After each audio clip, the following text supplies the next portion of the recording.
Hari Om. Greetings to you as you prepare to perform this short puja of Lord Ganesh Ji. He is called Vigneshwara, the remover of all obstacles. He is also called Siddhi Vinayaka, the bestower of success. May Lord Ganesh Ji bless us immensely. To perform the puja, you can sit facing Lord Ganesh Ji.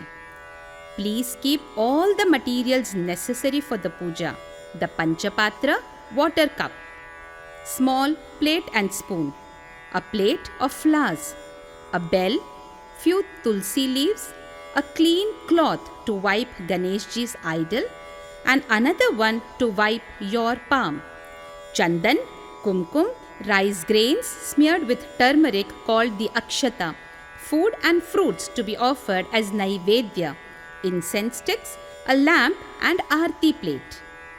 The essence of the puja is our devotion. Before we sit for the puja, let us offer our prostrations devotedly to Lord Ganesh Ji, seeking his blessings. Om Gam Ganapataye Namaha. Let us bring all our attention to the puja and invoke Bhagwan Ji's grace by chanting Om thrice and the Shanti Mantra Sahana Bhavatu. Join us loudly in this chant. Om.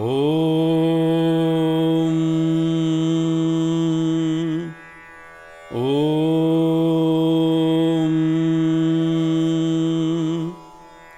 Om.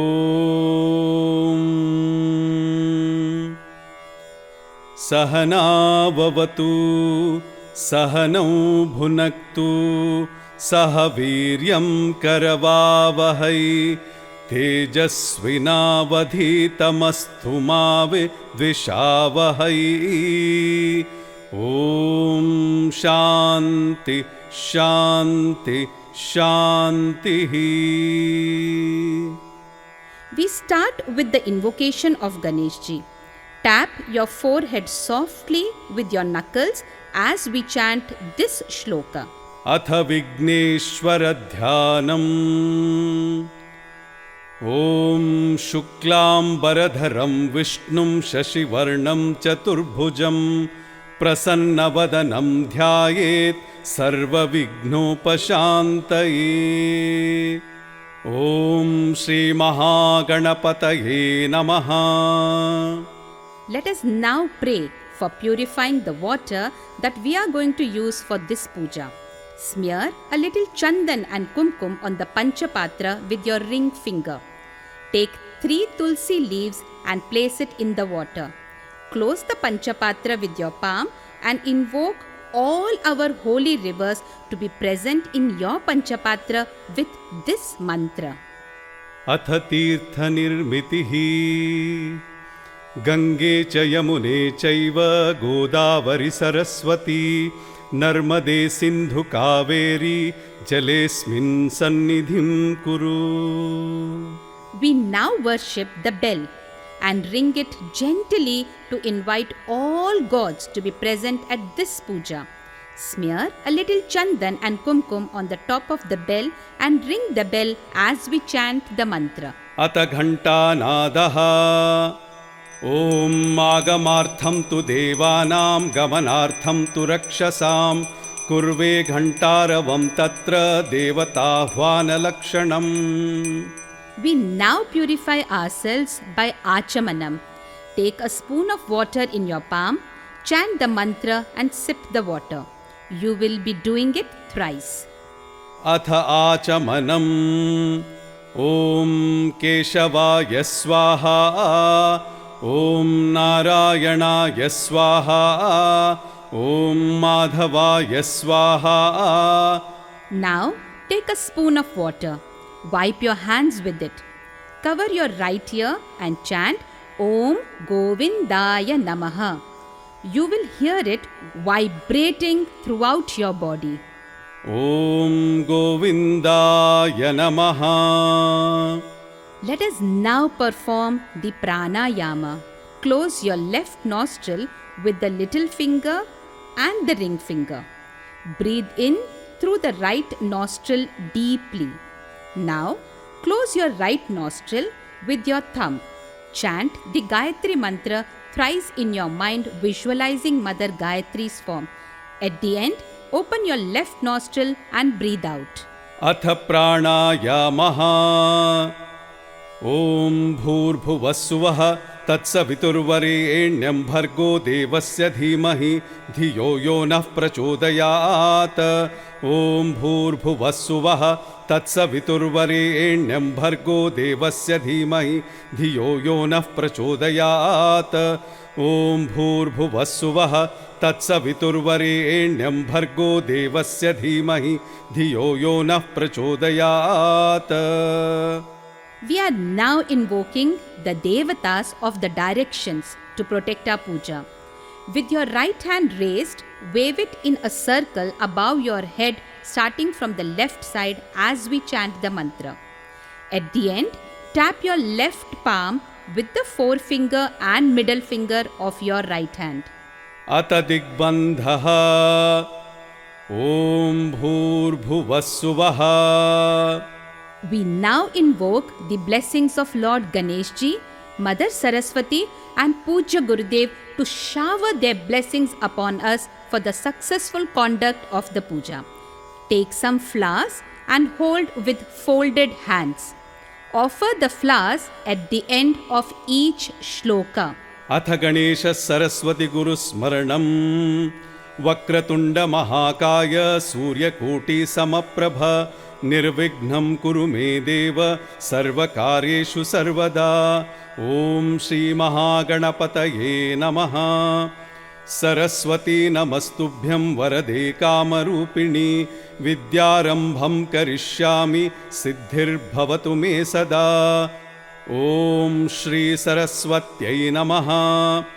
समस्तजनकल्याणे निरतं करुणामयं Namami चिन्मयं देवं सद्गुरुं ब्रह्मविद्वरं सद्गुरुं ब्रह्मविद्वरम्. ॐ श्री चिन्मय सद्गुरवे नमः. Every action has a purpose. Let us remind ourselves why we are performing this puja.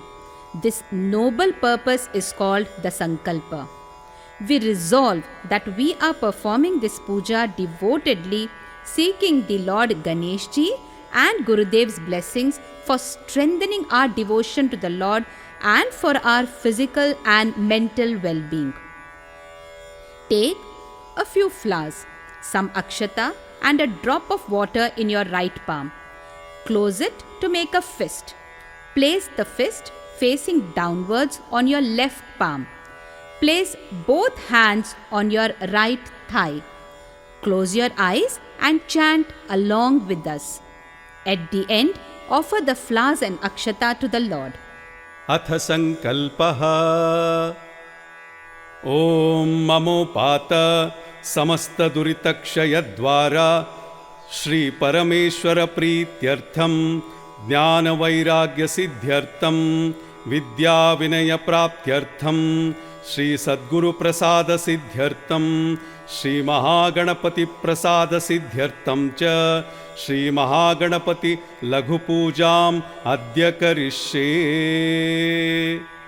We are ready for the puja. Lord Ganesh Ji resides eternally in our heart.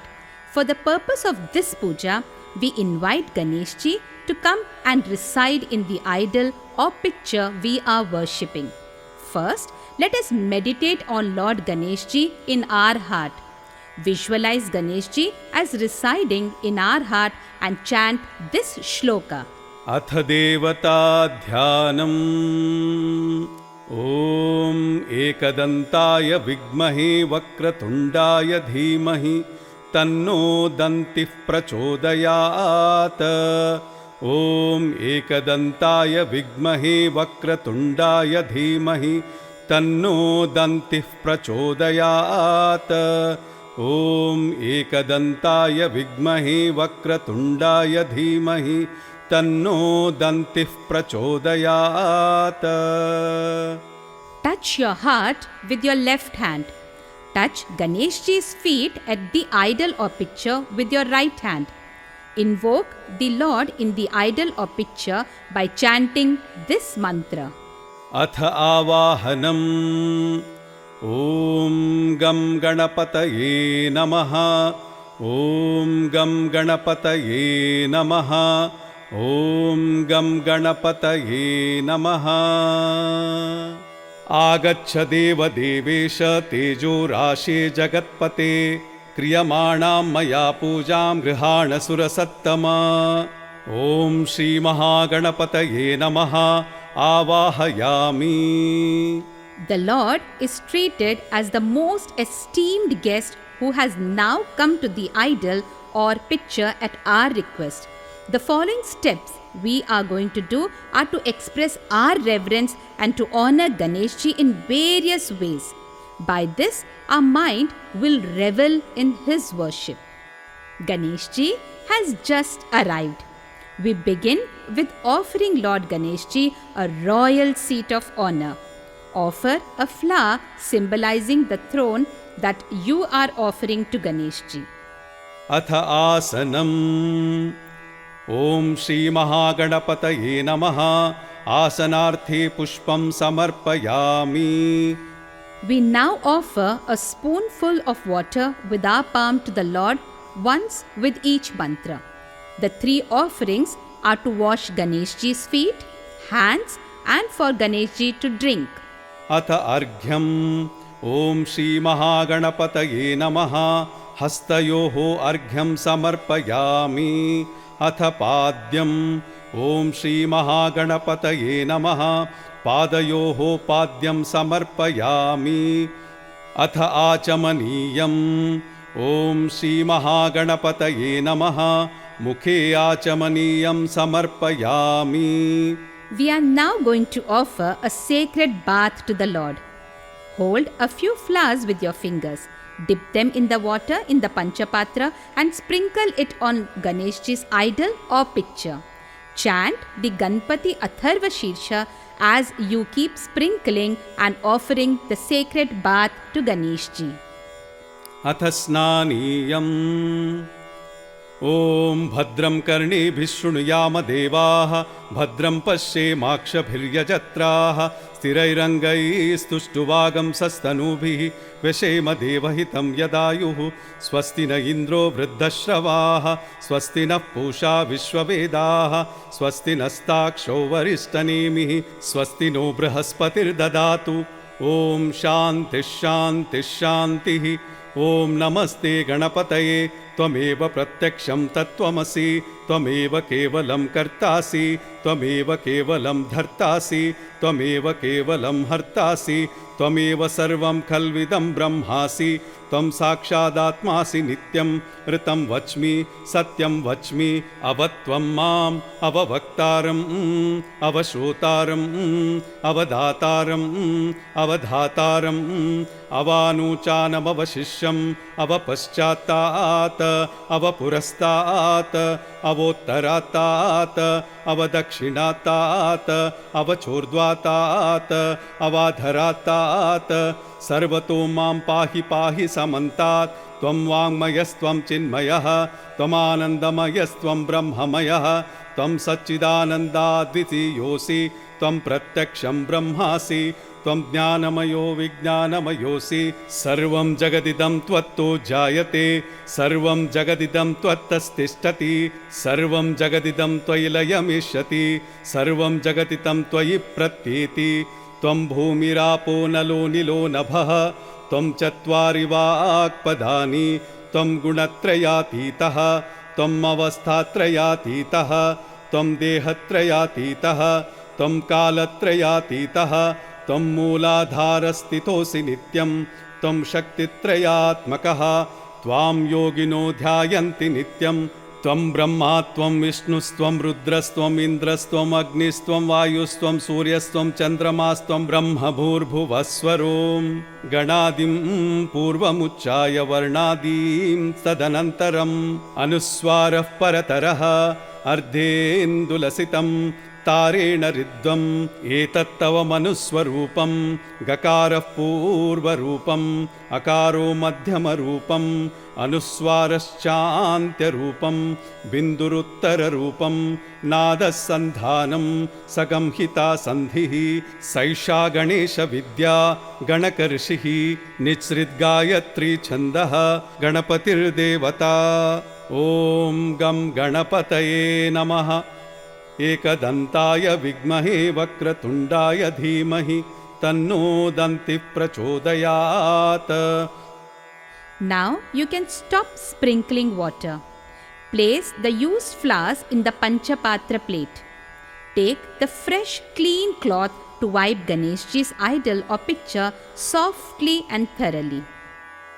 एकदन्तं चतुर्हस्तं पाशमङ्कुशधारिणं रदं च वरदं हस्ते बिभ्राणं मूषकध्वजं रक्तं लम्बोदरं शूर्पकर्णकं रक्तवाससं रक्तगन्धानुलिप्ताङ्गं रक्तपुष्पैः सुपूजितं भक्तानुकम्पिनं देवं जगत्कारणमच्युतम् आविर्भूतं च सृष्ट्यादौ प्रकृतेः पुरुषात् परम् एवं ध्यायति यो नित्यं स योगी योगिनां वरः.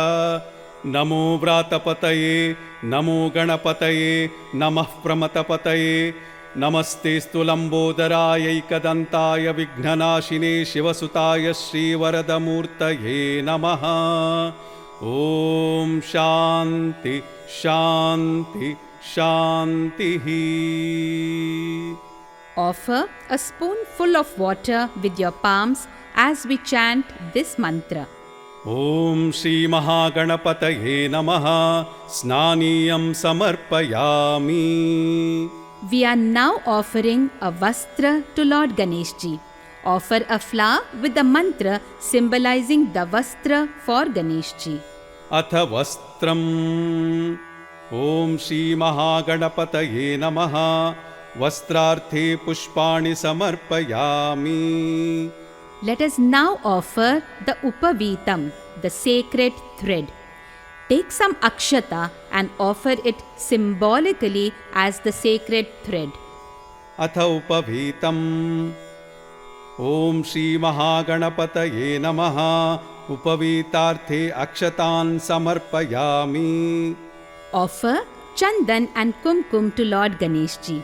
Use the tip of your ring finger to smear the chandan on Ganeshji's forehead and Ganeshji's feet. Following the chandan, offer the kumkum. अथ गन्धः. ॐ श्रीमहागणपतये नमः. दिव्यपरिमळगन्धान् धारयामि. कुङ्कुमं समर्पयामि. We now offer some akshata symbolizing divine ornaments for Lord Ganeshji. अथ आभरणम्. ॐ श्रीमहागणपतये नमः. आभरणार्थे अक्षतान् समर्पयामि. We now offer some more akshata to Ganeshji. The unbroken full yellow rice grains represent our unbroken and complete devotion to Lord Ganeshji. अथ अक्षता. ॐ श्रीमहागणपतये नमः. दिव्याक्षतान् समर्पयामि. Flowers represent our soft emotion of surrender to Lord Ganeshji. As we chant the mantra, let us adorn Lord Ganeshji with the beautiful garland. We can also offer a few flowers. अथ पुष्पः. ॐ श्रीमहागणपतये नमः. पुष्पमालां समर्पयामि. पुष्पैः पूजयामि. We are now about to perform Ganeshji's Archana. The word Archana means to praise. Lord Ganeshji is indeed the most praiseworthy. And as we praise Lord Ganeshji, we learn to adore these qualities and imbibe them. As we chant each of the 18 names, pick up some flowers with your ring finger, middle finger and the thumb. Touch them to your heart and offer them at Ganeshji's feet.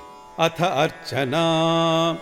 ॐ सुमुखाय नमः ॐ एकदन्ताय नमः ॐ कपिलाय नमः ॐ गजकर्णकाय नमः ॐ लम्बोदराय नमः ॐ विकटाय नमः ॐ विघ्नराजाय नमः ॐ विनायकाय नमः ॐ धूमकेतवे नमः ॐ गणाध्यक्षाय नमः ॐ फालचन्द्राय नमः ॐ गजाननाय नमः ॐ वक्रतुण्डाय नमः ॐ शूर्पकर्णाय नमः ॐ हेरम्भाय नमः ॐ स्कन्दपूर्वजाय नमः ॐ सिद्धिविनायकाय नमः ॐ श्रीमहागणपतये नमः ॐ श्रीमहागणपतये नमः अर्चनान् समर्पयामि. We have offered flowers that are soft to touch. We now offer incense which are wonderful to smell. Light a couple of incense sticks and wave them in circles thrice in front of Ganeshji as an offering to him. अथ धूपः ॐ श्रीमहागणपतये नमः धूपम् आघ्रापयामि. We now offer Deepam, the sacred lamp which symbolizes the light of knowledge by which we can realize the Lord. Wave the lamp in circles thrice in front of Ganeshji. अथ दीपः ॐ श्रीमहागणपतये नमः दीपं सन्दर्शयामि. We now offer the Naivedya, the food to the Lord. Place the bowl of food and fruits in front of Lord Ganeshji. Break the coconut in half. Peel a little bit of one banana or any other fruit that you are offering. Take some tulsi leaves, dip them in water and sprinkle the water on the Naivedya while chanting the Gayatri mantra. Pray that the food offering becomes free of any shortcomings or faults. अथ नैवेद्यम् ॐ भूर्भुवस्सुवः तत्सवितुर्वरेण्यं भर्गो देवस्य धीमहि धियो यो नः प्रचोदयात्. Break the tulsi leaves into 2 pieces. Place one half on the Naivedya and offer the other half to Ganeshji. As we chant the 6 mantras, move your hand each time from the Naivedya towards Lord Ganeshji in the gesture of offering the Naivedya to the Lord. ॐ प्राणाय स्वाहा ॐ अपानाय स्वाहा ॐ व्यानाय स्वाहा ॐ उदानाय स्वाहा ॐ समानाय स्वाहा ॐ ब्रह्मणे स्वाहा. ॐ श्रीमहागणपतये नमः महानैवेद्यं निवेदयामि. Now that you have offered Naivedya to Ganeshji, offer a spoonful of water for Ganeshji to drink. Pray to Lord Ganeshji to accept the Naivedya and bless you with devotion to him. नैवेद्यं गृह्यतां देव भक्तिं मेह चलां कुरु ईप्सितं मे वरं देहि नित्यतृप्तनमोऽस्तु ते. ॐ श्रीमहागणपतये नमः महानैवेद्यं निवेदयामि. Having offered the Naivedya, it is now the time to offer entertainment to Ganeshji, who has come to us as our guest. We can chant some Veda mantra or stotram, sing devotional songs or play some musical instruments or dance to entertain Lord Ganeshji. अथ राजोपचारः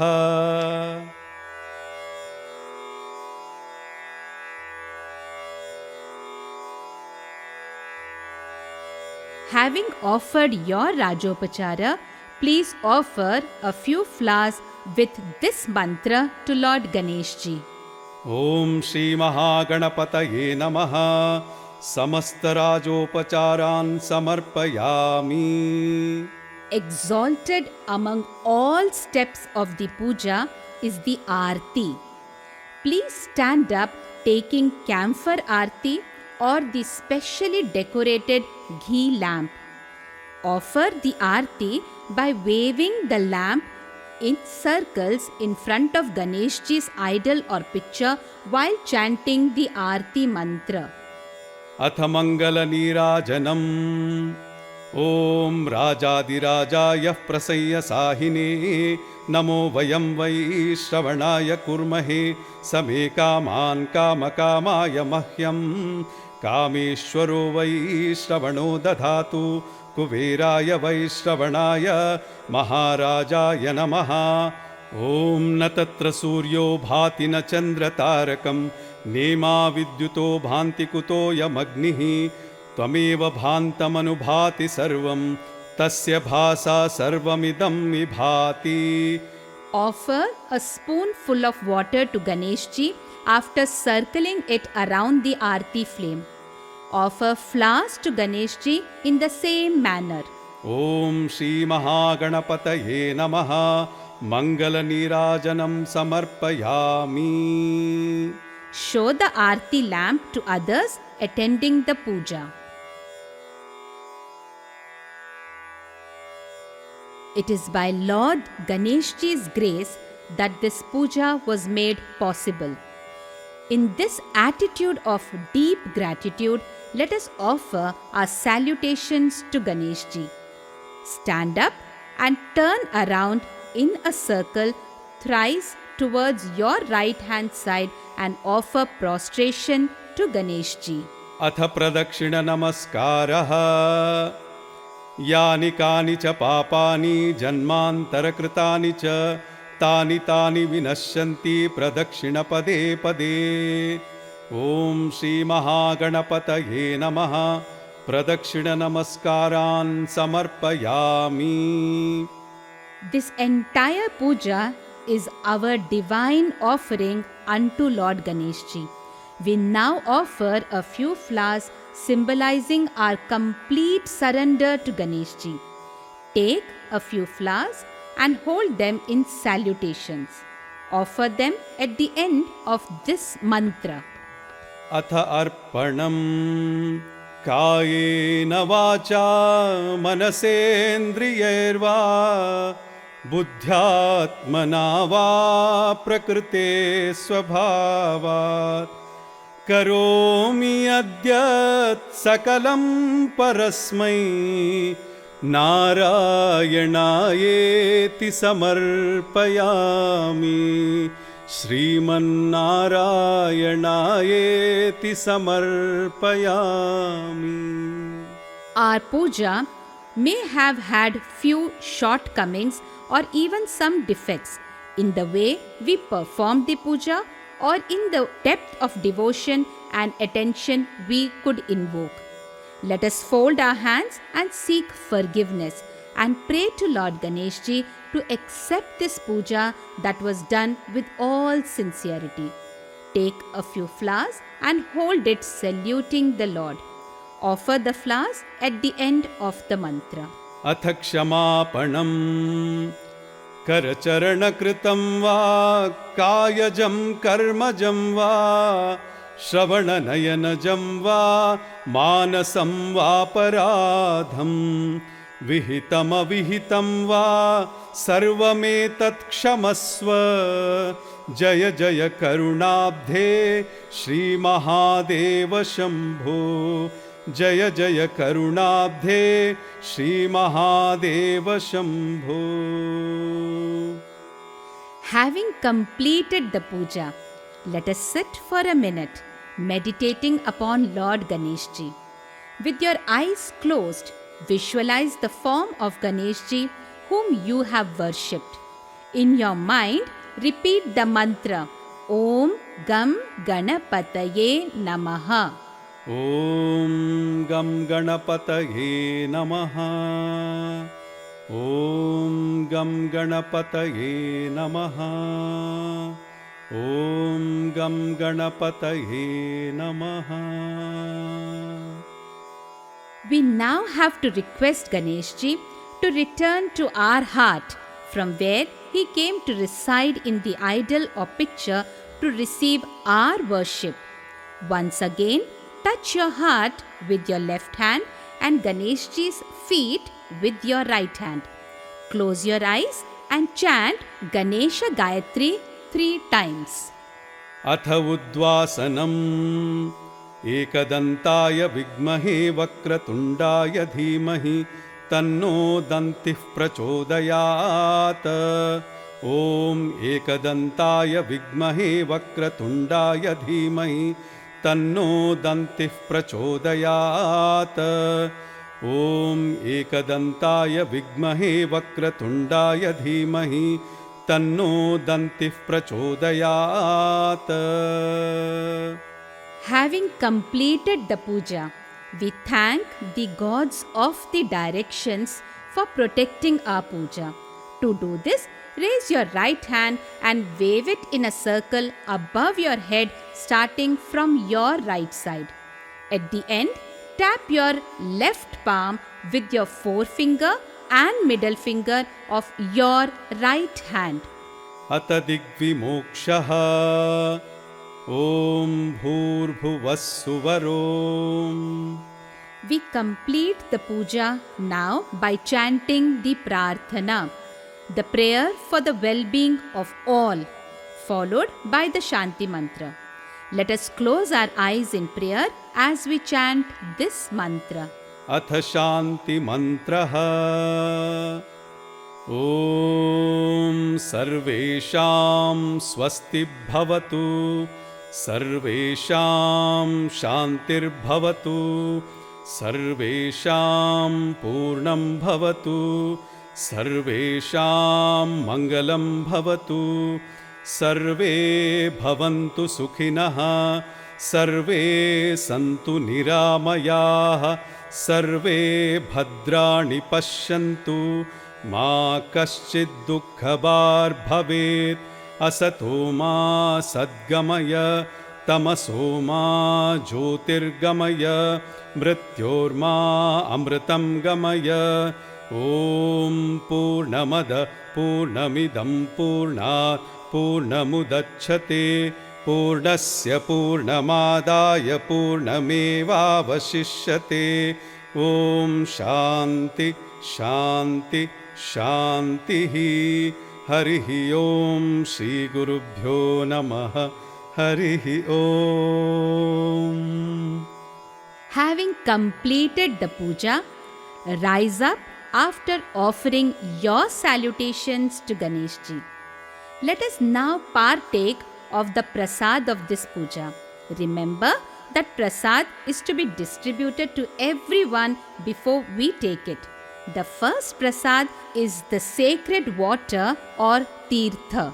The second is the chandan, kumkum and the akshata. The third is the naivedya, the food offering. Thank you for joining us in this puja. May the blessings of Lord Ganeshji be with all of us. Om Gam Ganapataye Namaha.